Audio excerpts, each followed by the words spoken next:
Unaenda bunge ile pinga kule.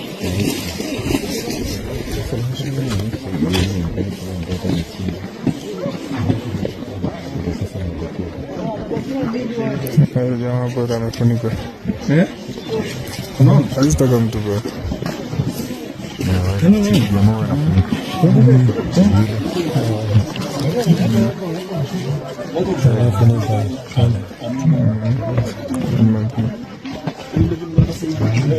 Jamaa anafunika. Hiki unachokiona hapa ni mabaki ya helikopta ya kampuni ya uokoaji ya Kilimidi Aviation ambayo imepata ajali maeneo ya kati ya Kibo na Barafu Camp katika mlima wa Kilimanjaro na kusababisha vifo vya watu 5.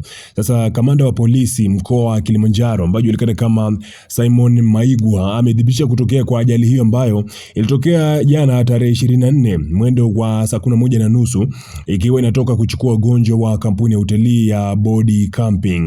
Sasa nikimnukuu alichokisema kamanda Maigwa ni hivi: ni kweli kuna ajali ya helikopta ya kampuni ya uokoaji ya Kilimedia na waliofariki ni wageni 2, yani guide, yani mwongoza watalii 1, rubani na daktari. Taarifa zaidi zitakapotoka kesho asubuhi tutawajulisha.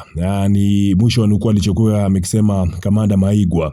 Sasa kupitia hili bana ameweza kudhibitisha kwamba miongoni mwa watu 5 ambao wanasema kwamba walifariki kwenye ajali hiyo ya helikopta ni mwanzo ni rubani wa ndege hiyo ambaye leo alikuwa anaipeperusha, lakini pia daktari na pia kulikuwa na guide mwongoza watalii, alafu wageni 2. Sasa wageni nadhani kwamba ndio walikuwa wanashughulikiwa masuala ya utabibu, lakini pia kulikuwa hapa na yule guide ambaye ndiye alikuwa anaongoza wale watalii. Sasa rubani pamoja na daktari kwa bahati mbaya hao ndio waliweza kufariki dunia kwenye hii ajali ambayo ilitokea tarehe 24 mwendo wa saa 11. Sasa naambia kwamba ilikuwa imetoka kuchukua wagonjwa wa kampuni ya utalii Body Camping. Hao wageni 2 nadhani kwamba ndio watakuwa hao wageni ndio watakuwa hao ndio wagonjwa ambao walikuwa wameenda kuchukuliwa, maana kuna daktari hapo na kuna rubani pamoja na yule tour guide. Sasa taarifa kutoka eneo la tukio bado hazijathibitishwa kikamilifu na zinaeleza kuwa baada ya helikopta hiyo kuanguka ilipuka moto na kusambaratika huku jitihada za uokoaji zikifanyika.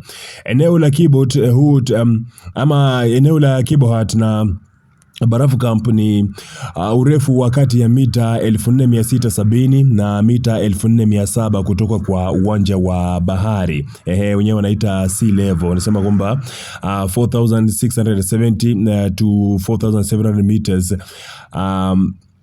above the sea level. Sijui kama utakuwa unanielewa. Sasa kifupi ni kwamba ni taarifa ambayo ilikuwa imedhibitishwa na kamanda ama ilikuwa imedhibitishwa na mkuu wa polisi ambaye julikana kama Simon Maigwa ambaye ndio alitoa taarifa kikamilifu kuhusiana na ajali hiyo. Ni kamanda wa polisi wa mkoa wa Kilimanjaro ambaye amedhibitisha kuhusiana na ajali hii ya helikopta, na unachokiona sasa ni mabaki ya helikopta hiyo baada ya ajali kutokea.